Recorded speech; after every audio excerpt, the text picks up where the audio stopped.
Bonjour tout le monde et bienvenue dans Manga Show, l'émission qui parle de nouveautés manga. Et aujourd'hui, on parle de Dans l'abîme du temps. Donc préparez-vous à découvrir une civilisation antique en Australie.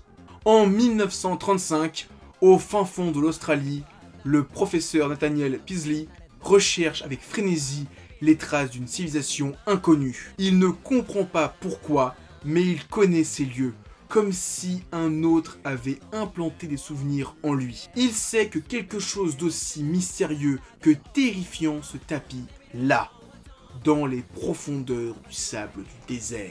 Un an après les montagnes hallucinées, Ki-hoon revient avec un nouveau titre de Gutanabe dans la collection Les chefs-d'œuvre de Lovecraft, et cette fois, c'est dans l'abîme du temps.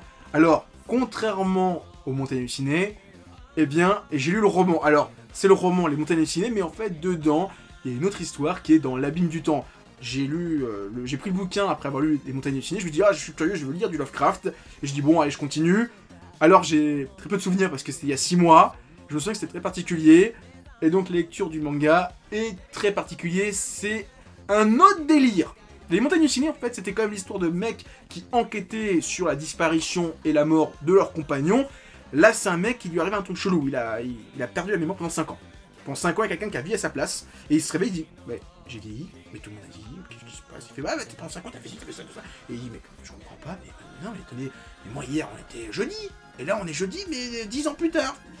Je comprends pas. Donc, c'est un peu ça l'histoire, c'est très particulier. Et dans le roman, c'est très compliqué. J'avoue que j'ai pas tout saisi. Je me souviens qu'il part en Australie, qu'il trouve des civilisations, mais tout le début, avec le délire de sa mémoire, j'ai rien pigé. Et là, j'ai un peu mieux pigé, mais pas tout pigé. Je vais peut-être relire une seconde fois le titre. Alors, petite parenthèse, placement de produit. Si vous avez une liseuse Kindle, l'Amazon, tout ça, sur Amazon, il y a une bonne partie des œuvres de Lovecraft qui sont gratuites. Voilà, vous les prenez, ça coûte 0€.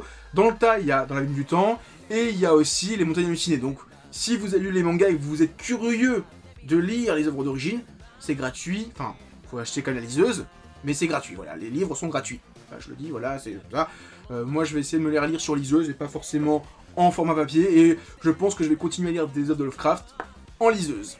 Alors, comme je l'ai dit, Dans l'abîme du temps, c'est très différent des montagnes hallucinées. C'est pas parce que vous avez aimé les montagnes hallucinées que vous allez autant surkiffer l'abîme du temps. C'est une écriture totalement différente, c'est une histoire totalement différente. En termes d'histoire, en termes de développement, en termes de personnages, enfin en termes de tout, c'est totalement différent. C'est le même auteur, mais c'est une histoire totalement différente. C'est assez particulier, hein. Comme je l'ai dit, le premier, on essaie de comprendre ce qui arrivait à ses compagnons, au pôle Nord, on découvre une civilisation antique. Là, c'est un mec qui lui arrivait un truc chelou, il essaie de comprendre ce qui lui arrivait, et il va découvrir une civilisation antique, une civilisation qui est là depuis des milliards d'années. Si vous avez aimé dans les montagnes hallucinées le côté essayer de comprendre, essayer de comprendre, voilà, tout le côté, qu'est-ce qui s'est passé hors champ, bah là vous allez tout autant kiffer parce que c'est un peu le même principe. Là il y a le personnage qui essaie de comprendre ce qui lui arrive, mais c'est une autre façon de comprendre ce qui arrive. Voilà, c'est dans le premier c'est qu'est-ce qui est arrivé à mes potes, là c'est qu'est-ce qui m'est arrivé moi-même. Aussi, alors ça c'est à prendre avec des pincettes parce que peut-être que c'est dans le roman mais je m'en souviens pas parce que je l'ai lu il y a 6 mois et que bon j'ai pas forcément tout saisi, mais dans le manga, il y a une espèce de connexion qui se fait entre les œuvres. Il y a un passage où le personnage principal va parler de la civilisation qu'il découvre et qu'ils ont affronté des créatures, notamment des créatures en forme d'étoiles qui vivaient au pôle Nord.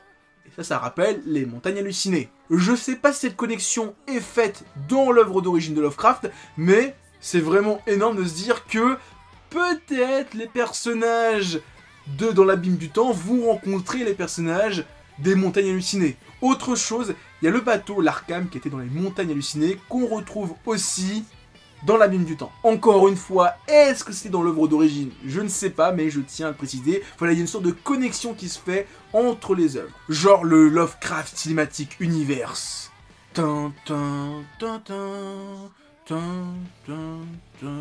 Niveau dessin, bon bah, j'ai pas grand chose à dire, hein. C'est exactement le même dessin que dans les montagnes hallucinées. Si vous avez kiffé le trait de l'auteur dans les montagnes hallucinées, vous allez kiffer tout autant. Bon, on a juste un autre personnage, un autre contexte, on est vraiment dans une autre ambiance parce que le premier, on était en Antarctique ou en Arctique, je sais plus, enfin au pôle Nord. Peut-être que c'était le pôle Sud, mais je crois que c'était le pôle Nord. Là, on est en Australie, donc toujours le désert, mais l'un arctique, l'autre désertique, sableux, voilà. Mais franchement, c'est stylé.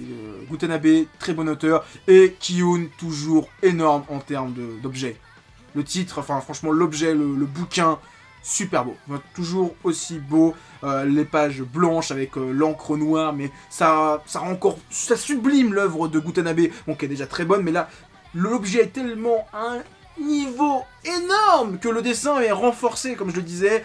Les pages qui sont tellement blanches que ça rend les mots encore plus profonds. C'est génial, franchement. Kiyun, ils ont fait un super boulot.